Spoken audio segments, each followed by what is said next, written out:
Have you ever had a neighbor measure the height of your grass with a literal ruler? My name is Elias, and I just moved into the Heights, a gated community where the houses are worth millions, and the HOA president, Brenda, thinks she's the Queen of England. Brenda hates me because I don't drive a Tesla and I wear dusty work boots.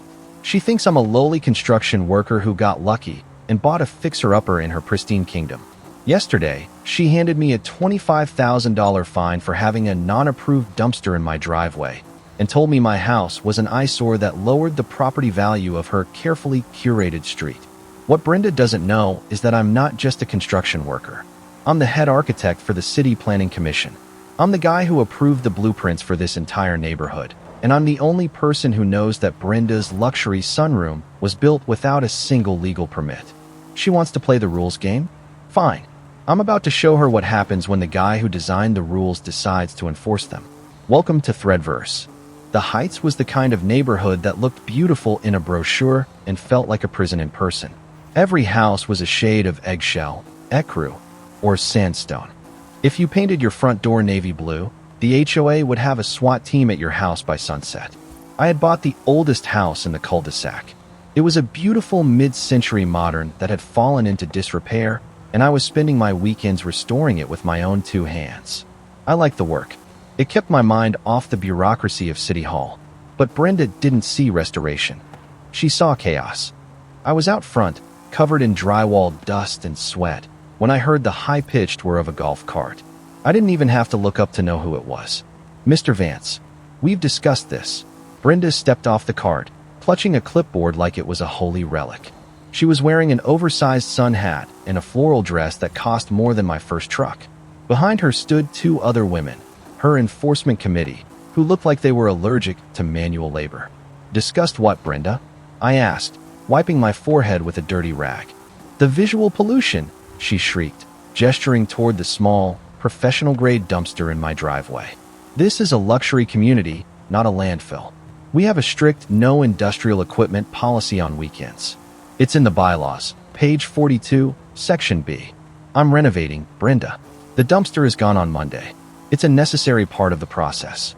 The process is an eyesore. Look at your grass. It's nearly 4 inches high in the corner by the mailbox.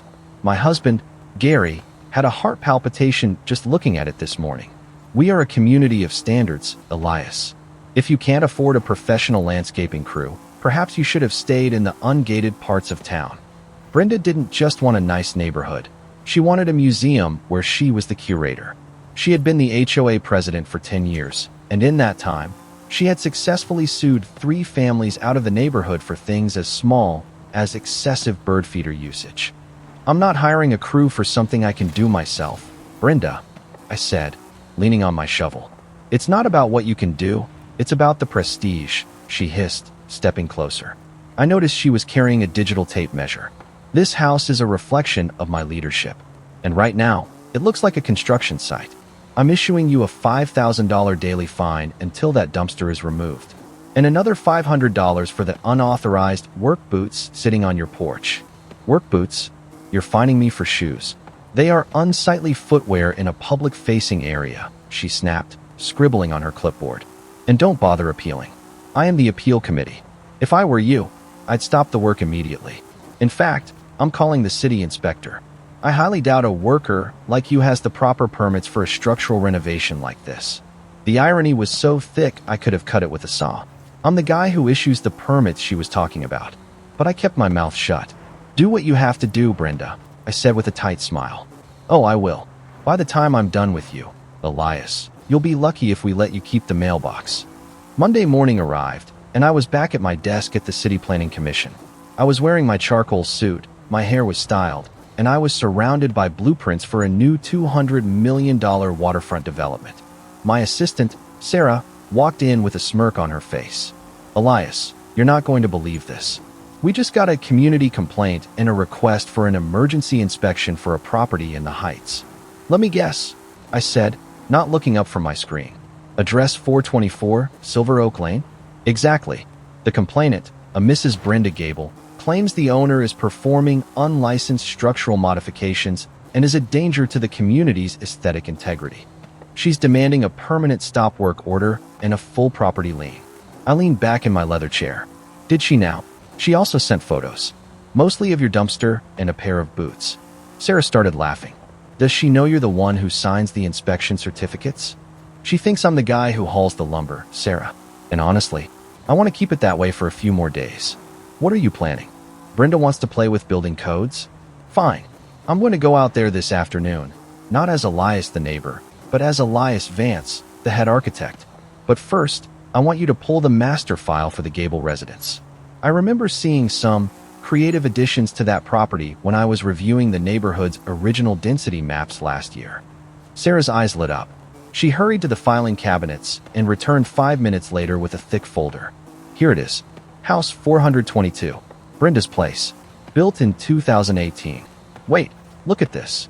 She pointed to the plot map. The sunroom and the luxury 3-car garage extension? There's no record of a final inspection. And according to the setback requirements, that sunroom is exactly 4 feet over the property line into the community's protected green space. I looked at the map.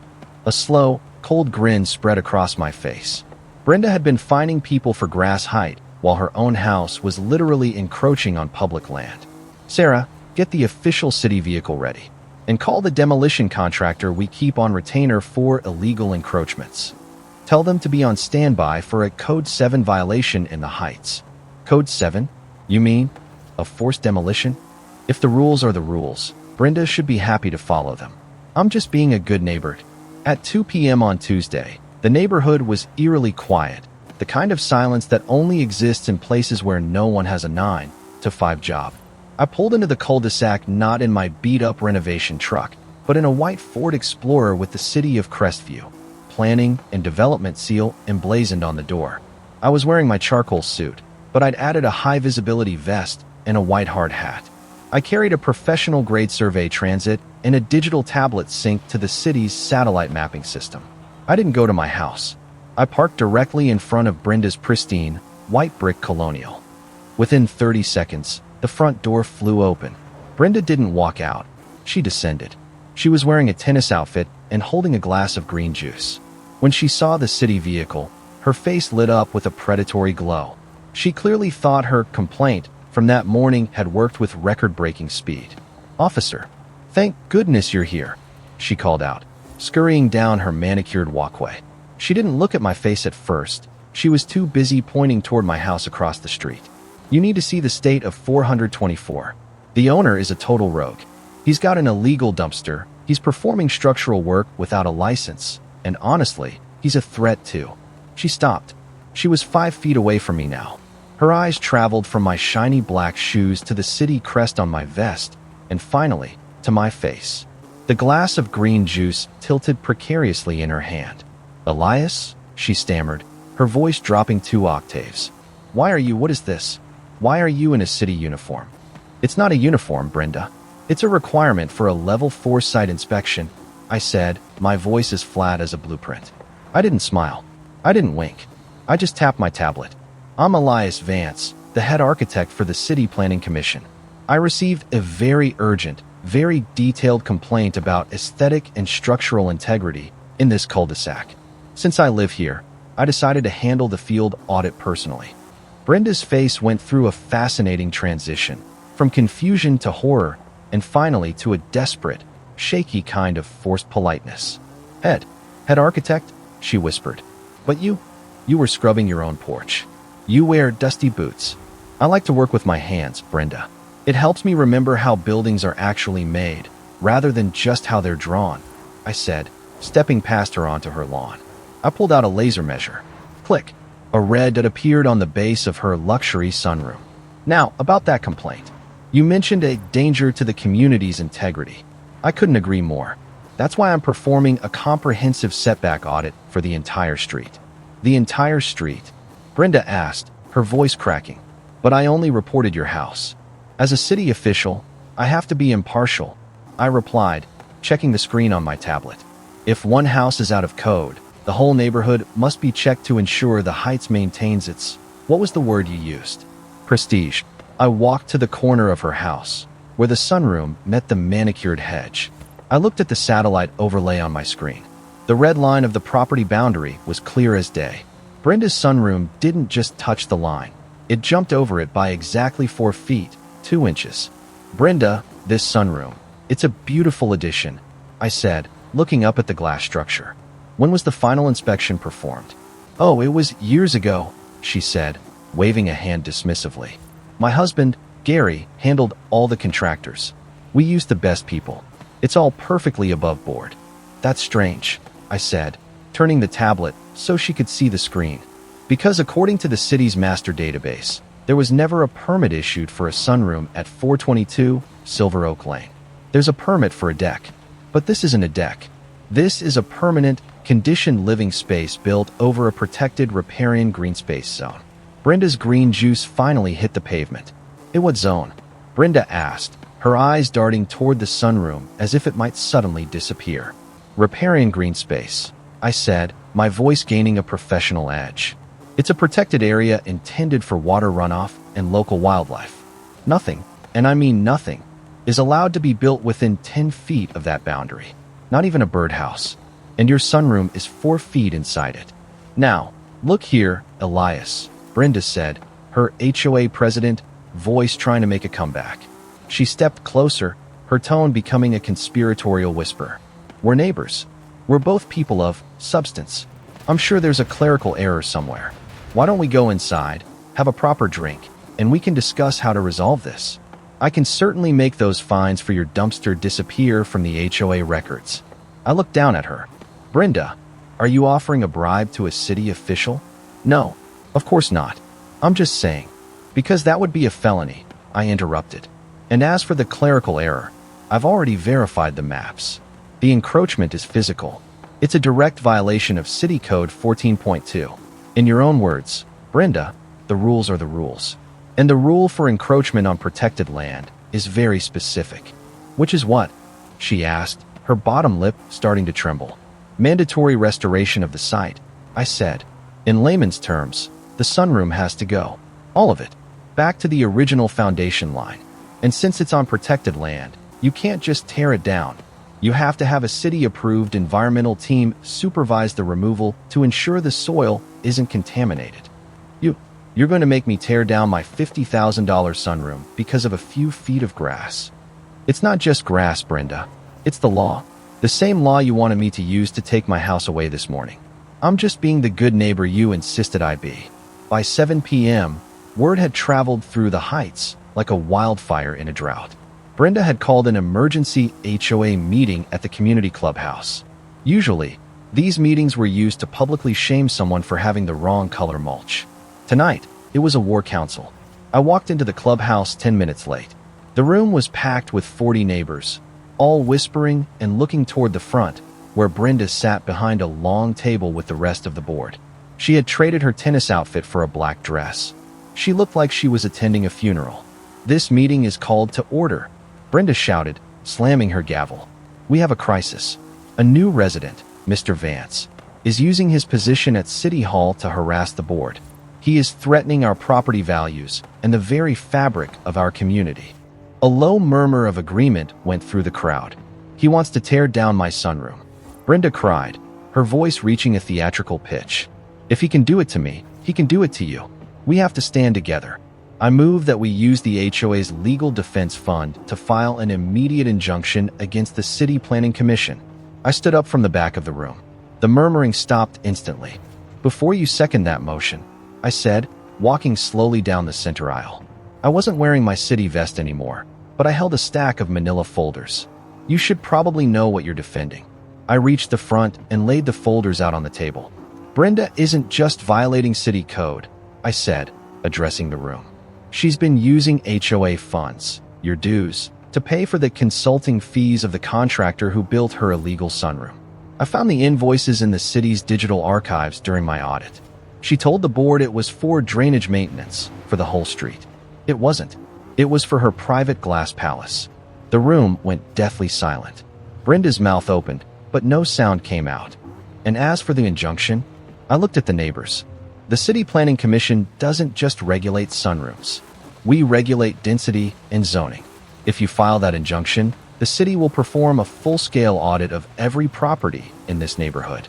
And based on my preliminary walkthrough today, About 20 of you have non-permitted sheds, outdoor kitchens, and widened driveways that violate the green space agreement.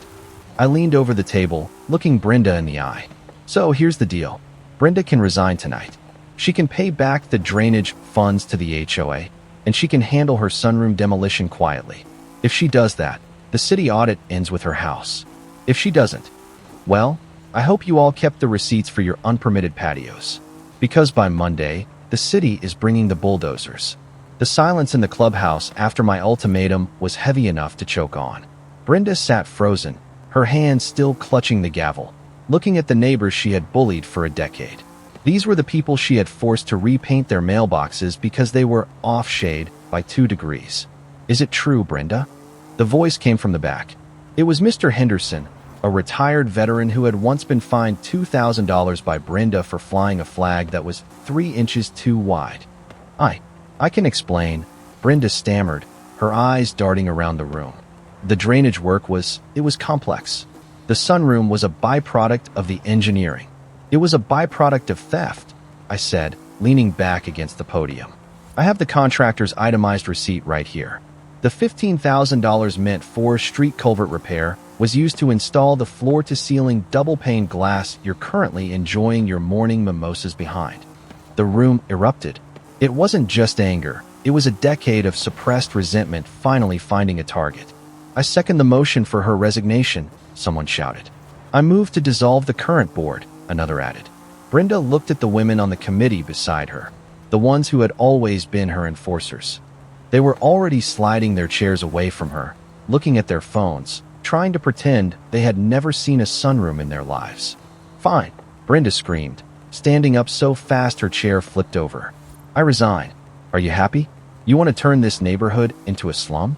Go ahead. But I'm not tearing down a single brick of my house.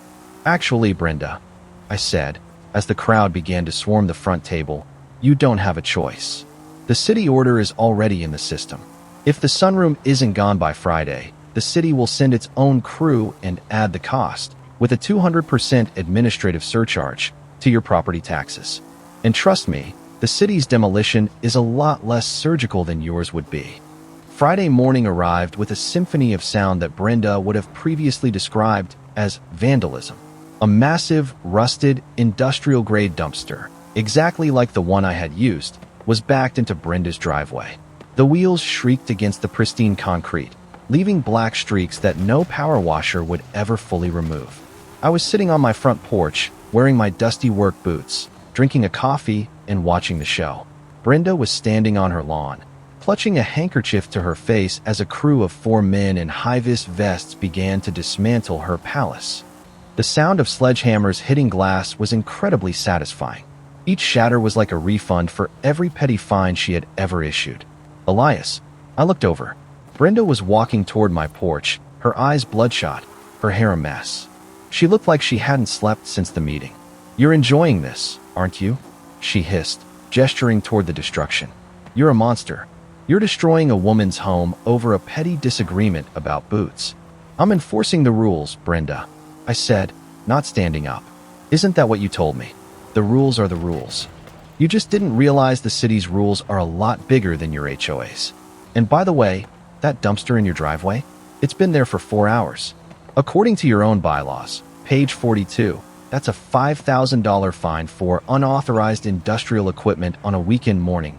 It's not the weekend, she shrieked. It's a Friday. In the HOA handbook, weekend hours for noise and equipment begin at 8 a.m. on Friday to protect the tranquility of our residents. I helped the new board of directors, led by Mr. Henderson, update the language this morning. You're currently $10,000 in the hole. The demolition hit a snag around noon. I saw the foreman of the crew stop and call Brenda over. Then he called for the city inspector, my colleague, Mike. I walked across the street to see what the holdup was. We've got a problem, Mr. Vance, the foreman said, pointing to the exposed ground where the sunroom had once sat. The sunroom hadn't just been built over a green space. The contractor Brenda had hired, the one she paid with HOA funds, had been even lazier than I thought. Instead of diverting the community's main drainage pipe, they had simply built the sunroom's concrete foundation directly over it. The weight of the structure had partially crushed the main 24-inch PVC line. This was the reason the neighborhood had been experiencing basement flooding every time it rained for the last 3 years. "Is that a city main?" Brenda asked, her voice sounding small and far away. "It is," Mike said, shaking his head. "And it's a grade A felony to interfere with municipal utility infrastructure, Brenda. This isn't just an encroachment anymore. You've caused tens of thousands of dollars in damage to the city's water management system." "But I didn't know," she cried. "The contractor said it was fine."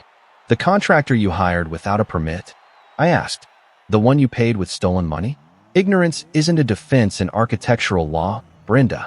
This pipe has to be excavated and replaced.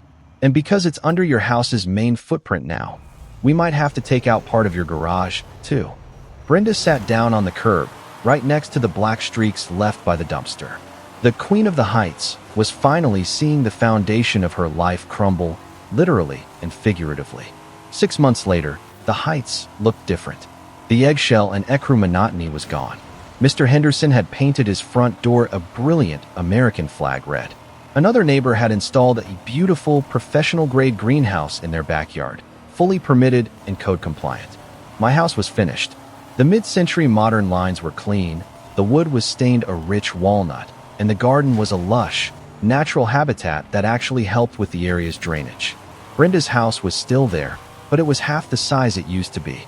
The sunroom was gone, the garage had been downsized, and the riparian zone was now a beautiful small creek that ran through the back of the cul-de-sac.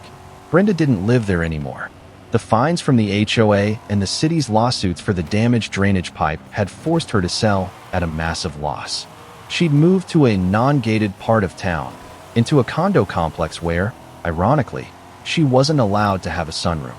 I was sitting on my porch, my work boots resting on the railing, watching the sunset reflect off the new creek. Mr. Henderson walked by, giving me a friendly wave. "Looks good, Elias. That creek really added to the property value. It's amazing what happens when you follow the blueprints, Henderson." I called back. I looked down at my boots. They were dirty, covered in the dust of a project well done. I didn't hide them. I didn't put them in a closet.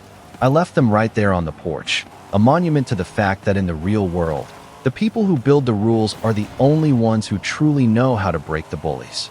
The eyesore was now the anchor of the neighborhood, and for the first time in 10 years, the air in the Heights finally felt like it belonged to everyone. And that, my friends, is why you never, ever mess with a man who knows his way around a blueprint. Brenda thought she could use the HOA like a personal weapon, but she forgot that an HOA is just a tiny pond, and Elias was the shark who designed the water system. Seeing her watch her $50,000 sunroom get tossed into a rusty dumpster, that is the kind of ThreadVerse justice that keeps me coming back for more. Brenda learned the hard way that the rules are a double-edged sword. If you're going to use them to cut others, you'd better make sure your own house is built on solid ground. If you loved seeing Brenda's luxury life get excavated, do me a huge favor. Hit that like button. It really helps us fight the algorithm HOA and keeps these stories coming to your feed. And if you're new to the neighborhood, subscribe and hit that notification bell. We've got more entitled neighbors, more corporate takedowns, and more absolute karma coming your way every single week. Before you head out, I want to hear from you. What's the craziest thing an HOA has ever tried to fine you for? Did you fight back, or did you have to paint your door eggshell just to keep the peace? Drop a comment below. I read every single one. And remember, always check your setbacks before you start acting like a queen. I'll see you in the next one.